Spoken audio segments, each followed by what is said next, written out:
everybody to the final AAC Awareness webinar in October. We have today two very interesting presentations lined up, and we're really looking forward to listening to the two presenters. Sean, we have already started. If you would please not put your hand up each time, it's quite disruptive. If we can just wait at the end, and we'll have questions when we get there. So my name is Shakila Dada. I am the director at the Center for AAC in South Africa at the University of Pretoria. We're really looking forward to today's presentations. And for the first presentation, I'll do the introductions for Ömer first. You would have all received some of this background information when you received a link as well. Ömer is 27 years old and he lives in Belgium. He suffered from hypoxia at birth, which resulted in cerebral palsy. And as a consequence, he moves around in his wheelchair, which he continues.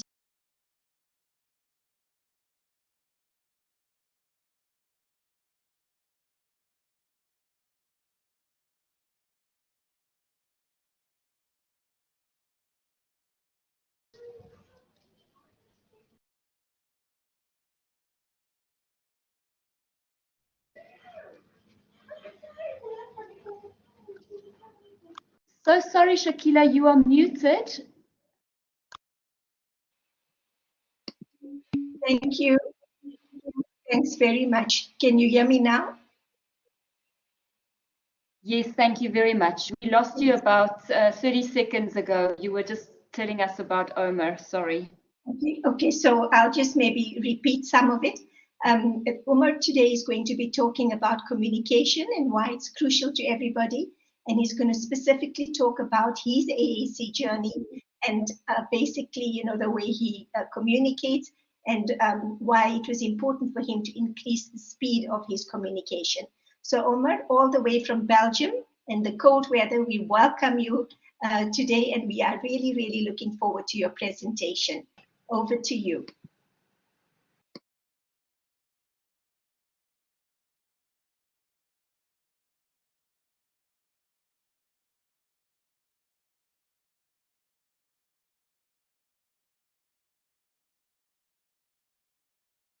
Hello everyone.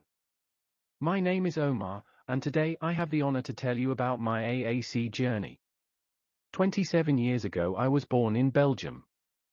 At birth, my brain suffered from hypoxia, and as a result of that I have now cerebral palsy. CP can be quite different from person to person.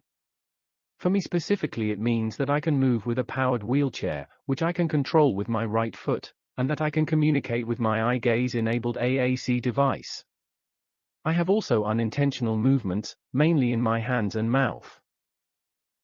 As a child, prior to having a AAC device, I mainly communicated with gestures. An interesting point here is that these gestures developed quite naturally. The gestures for the most important request were movements that I also would make doing the thing that I requested. Like for example, the gesture of "I want something to eat" is making a chewing motion with my mouth, or the gesture of "I want to go somewhere" was stamping with my feet like I was walking. Other gestures for more specific things developed after an anecdotal event. For example, my gesture for "the store" is pointing to a ceiling lamp.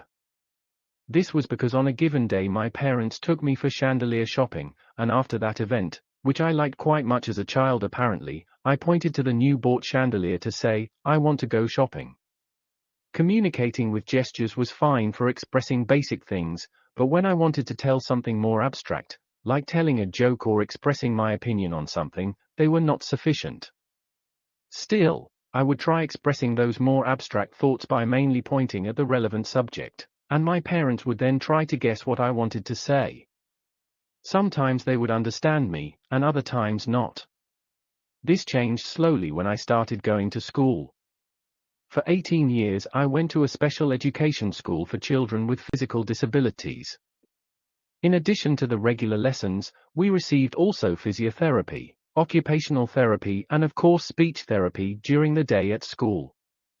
The school had a multidisciplinary approach that aimed to make its pupils as independent as possible. Specifically in my case, this meant that we first needed to figure out if I had any decent control in my other limbs. We first started looking at my hands and arms, but we quickly realized that that was too difficult. Then we tried my head. They attached a laser pointer on my forehead and asked me to point at some shapes they put onto the wall. I remember that I had fun doing that, but at the end it wasn't ideal either. One day, after eating lunch, I gestured to the assistant that I wanted to lie on the mat to play. After she helped me to the ground, I gestured to the assistant that I wanted my shoes and socks off. And after she had done that, I moved myself in such a way so that I could play on the toy piano with my foot. The assistant communicated her observations to my occupational therapist, and after that things started finally moving. First I started exercising intensively with my right foot on the computer. I needed to click on simple shapes using a joystick which I controlled with my right foot. In the beginning this was very difficult to do, but with time it became more and more easy. After a couple of months, I could control the mouse decently, whereafter we decided that it was time for me to try out a powered wheelchair. But there was a problem. The school had a lot of old wheelchairs for the pupils to try out. However, all of those wheelchairs were controlled by hand. To let me try out a powered wheelchair anyway, the wheelchair mechanic modified an old wheelchair for me so that its joystick was on the footrest. It was thanks to his efforts that I was able to start exercising with a powered wheelchair, and for that I'm very grateful. Riding in a powered wheelchair was way more difficult than controlling a PC. It took multiple months and a hip injury before I could drive the wheelchair decently, but at the end I succeeded. However, we didn't realize that the hard part was yet to come, convincing the Flemish government agency who reimburse wheelchairs and other assistive equipment, that I would benefit from having a powered wheelchair. Now, to be honest, this part is a bit hazy in my memory, so what I'm going to tell you now may not be 100% accurate. And the current footage you see is only from a year ago, where I got the chance to try out the new model of the wheelchair I'm about to tell. So until that point I had trained on a powered wheelchair that had a simple joystick which I controlled with my foot.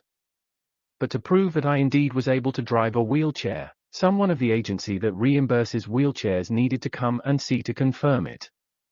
But for some reason it was decided to let me drive a wheelchair with a completely different control system. It was an Adremo wheelchair which had a pedal for my right foot for going forwards and backwards, and for going to the right or left I needed to press with my head on the corresponding side of the headrest. I don't know by whom it was decided. Presumably they assumed that the Adremo was more suitable for me because that wheelchair was especially developed for people with spasticity, because in the Adremo you needed to sit orthopedically correct to drive with it. It was beneficial for some individuals with CP to lower their unintentional movements. But that first tryout with that wheelchair was for me very frustrating. After they put me into the wheelchair, my feet needed to be fixated onto the footrests. I didn't like that to begin with. They told me to press the pedal down to go forward, but when I tried pressing it, the pedal didn't go down. I tried to make eye contact with my occupational therapist to let her know that something was wrong, but because she stood left of me, I started turning counterclockwise. After 5 demoralizing minutes, they finally figured out that something was wrong. Apparently they didn't fixate my foot correctly.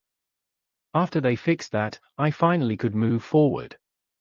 But I still didn't like the wheelchair, so as a stubborn child I refused to listen to the instructions they were given me, which of course didn't look good in front of the civil servant of that agency. In his mind my behavior did confirm his prejudice. I wasn't mentally competent enough to understand orders, and so a powered wheelchair wouldn't be an added value for me. I can't remember at all how we rectified this. The teachers and therapists did know that I was perfectly fine mentally, and I know they put a lot of effort ensuring that I had the right tools to be as independent as possible. So possibly they contacted the agency to let them know that I had no mental disability and urged them to re-evaluate things. At the end they agreed to reimburse a powered wheelchair for me. To be able to move independently was very freeing for me, but there was another function of my first wheelchair that would prove to be as equally as important. With the joystick of my wheelchair I could control any PC. This meant that in class I was able to control the PC of the classroom. At first, this was when I was around 6 years old when I learned to read and write. I used the computer mainly to exercise spelling during the Dutch lessons. But we quickly realized that I also could communicate that way. So without losing time, we applied for the reimbursement of my first AAC device. This process took over a year to complete because the government agency wanted to be sure that I would benefit from a AAC device. I find it normal that the government makes sure that the money of the taxpayer is well spent. It is an ethical question really. Does the fact that someone has access to assistive equipment outweigh the benefit of those funds go elsewhere? It naturally depends on where those funds would go instead, I think, but generally speaking it is beneficial to ensure that the person has access to the right equipment. Not only for the person's sake either. This would also be more beneficial for the general public, I believe. Ensuring that a person with a disability has the right equipment they need would make it easier for them to be integrated into the society. In doing so, you enable that person to contribute to society.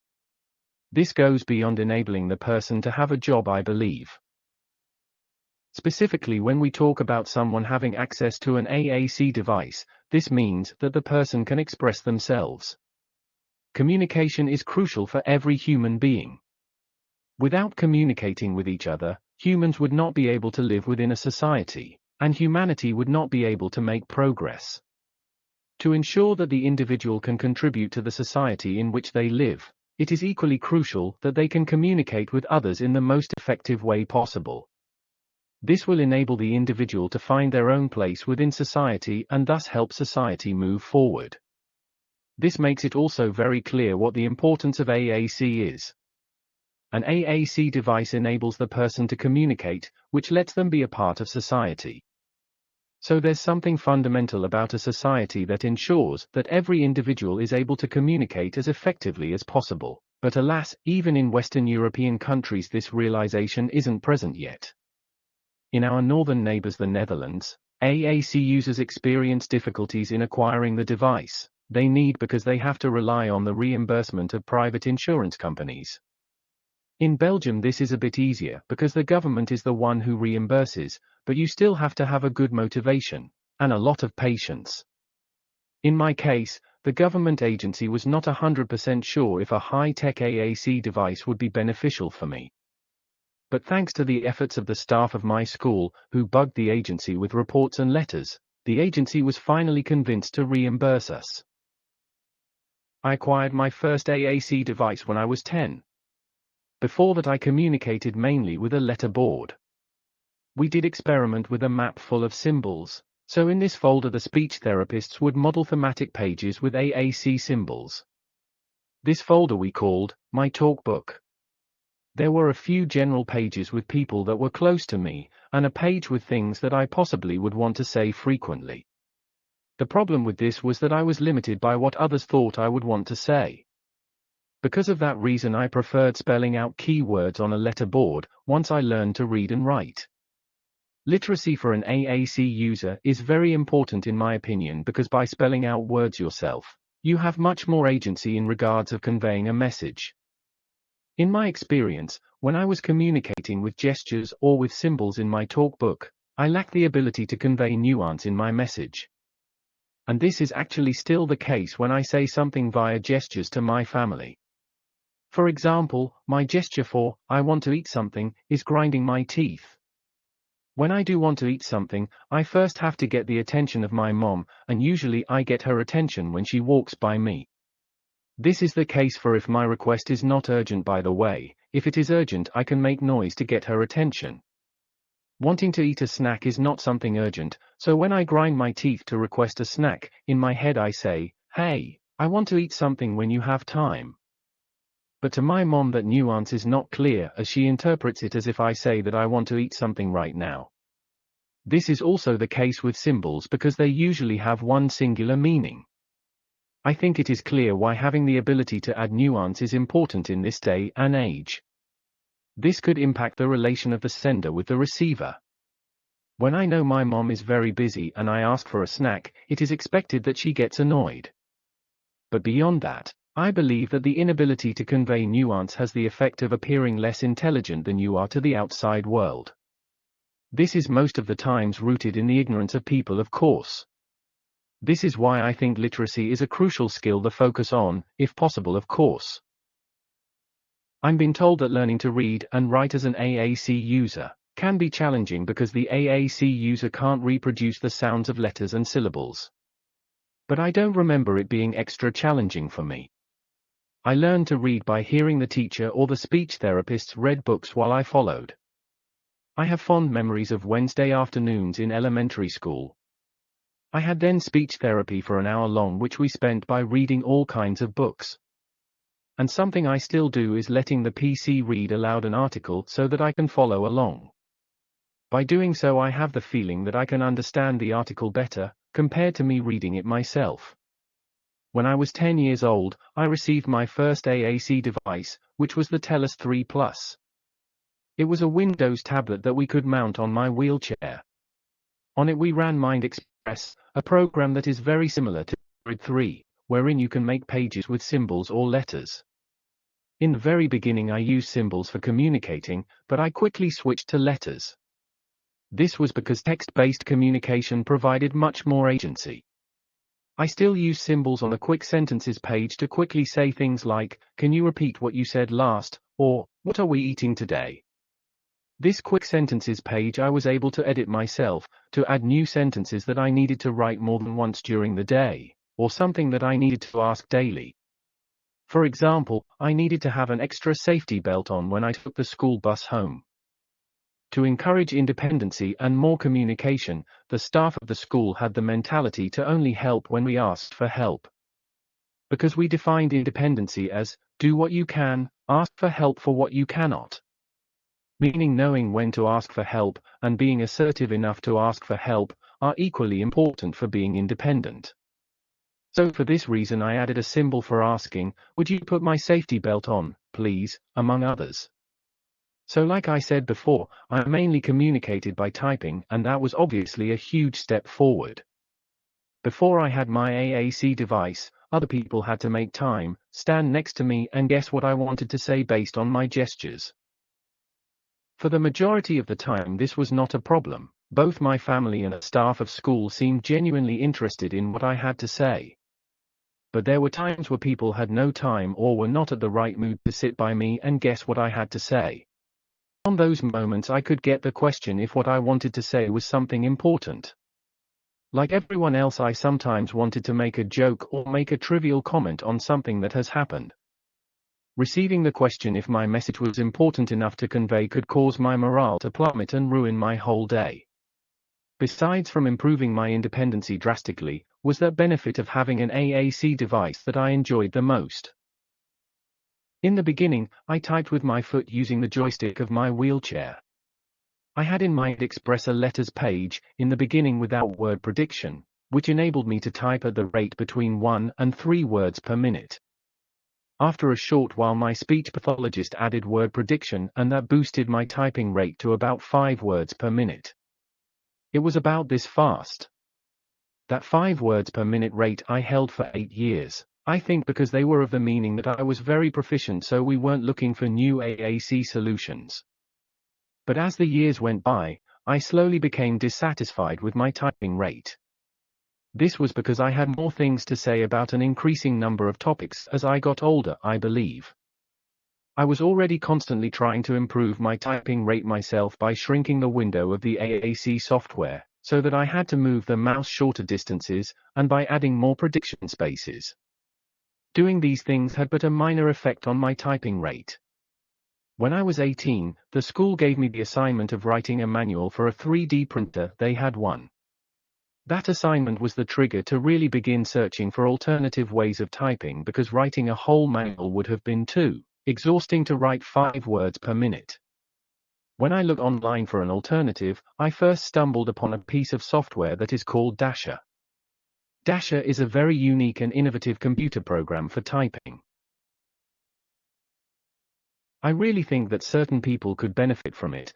That's why I want to show you this short explainer video. For me in the beginning it was not the increase in typing rate that made me switch to Dasher, but the fact I could type the same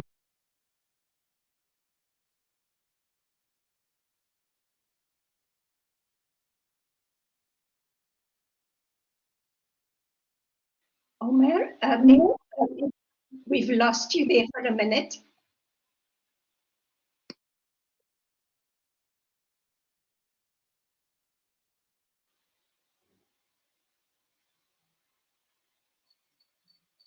Is this where you want us to show the video? Okay, perfect. Terence?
If you can't find the letter that you're looking for, just point to where it should be in the interface. Eventually it will appear.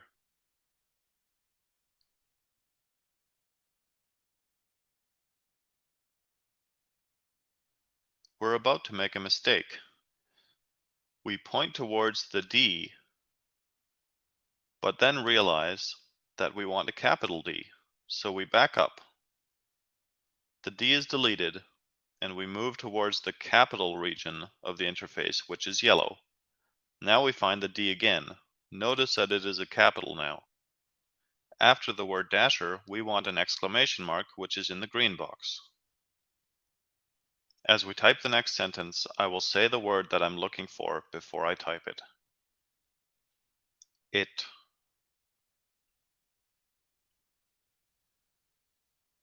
takes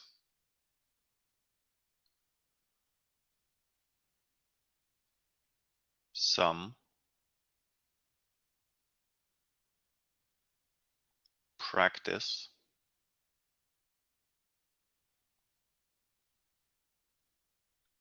but can be very fast with time.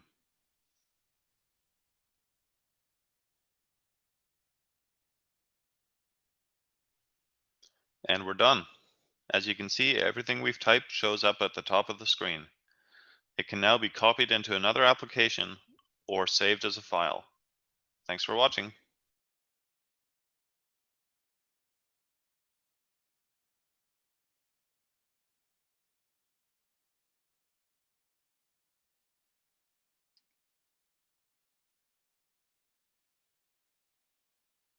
Ömer, I think you would just need to put up your presentation again. Perfect.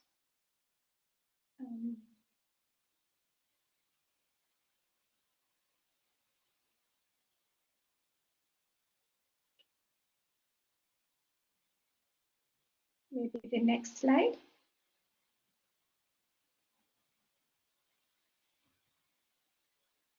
For me in the beginning it was not the increase in typing rate that made me switch to Dasher, but the fact I could type the same amount of text by using way less energy. This was because I did not need to move my foot off the joystick every time for each letter. I could let my foot rest on the joystick and write continuously. It was interesting to see the difference in the internship reports I had to write after every workday.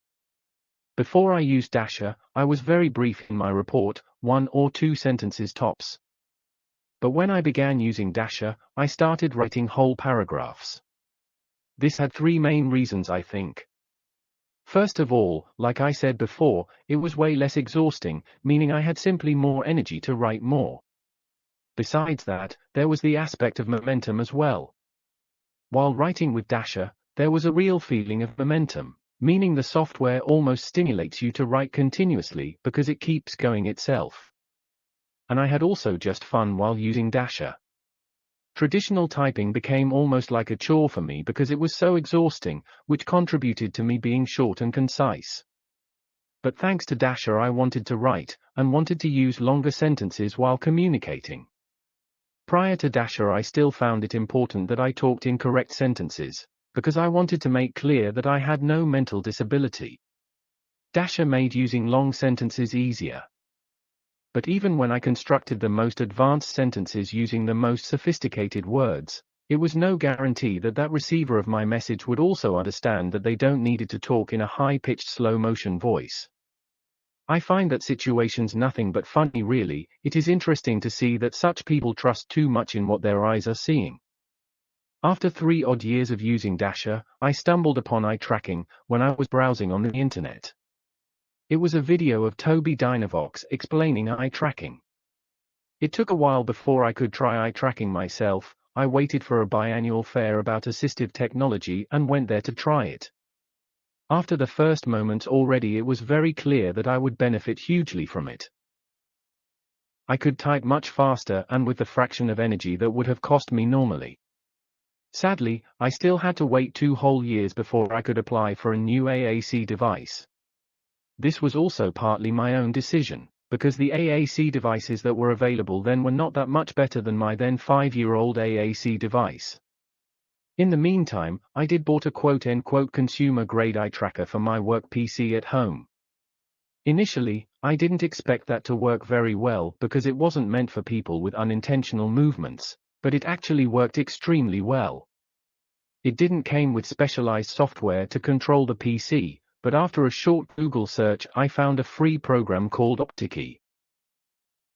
OptiKey is specially developed by one very thoughtful person to give the users who acquired those consumer-grade eye trackers the ability to control their PC.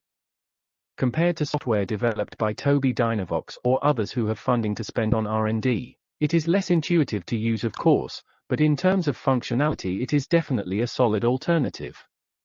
So much so that even now, after I bought the PCI 5 for my work PC that comes with TD control, I still prefer to use OptiKey. Currently I use the Toby Dynavox i16 as my AAC device with TD Talk as my main communication software. With this setup I now am able to communicate at a rate of approximately 17 words per minute.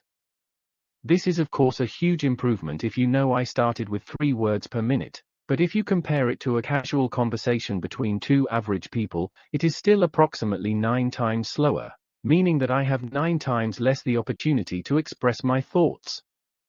In practice I need to choose what I want to say. For example, when I go to physical therapy, I need to lie on the table to do the therapy, so I can't access my device for an hour. My therapists are very passionate people. They usually tell me about a plethora of subjects, for which I am thankful of course. Doing exercises in silence would be extremely awkward. But should I want to comment on some of those subjects, I need to wait until when I'm back in my wheelchair. And then there's the fact that time afterwards is limited, usually the next patients are waiting then. So usually I choose one thing that I want to say, and the rest drifts into oblivion. This realization came upon me after a comment of one of my teachers back at school. After we discussed a whole lot things during class, she said to me, "Ömer, I really want to read what's on your mind." So meaning that she didn't feel I expressed my thoughts well enough, even after we talked for about 2 hours. As a result of this, I felt, and still feel to a certain extent, that I knew the persons who worked with me, better than they knew me. It was mainly for this reason that I have written a book. Writing a book was a lot of work, primarily the publishing aspect of it was actually, but on the other hand it was very liberating. The writing process itself I found very therapeutic.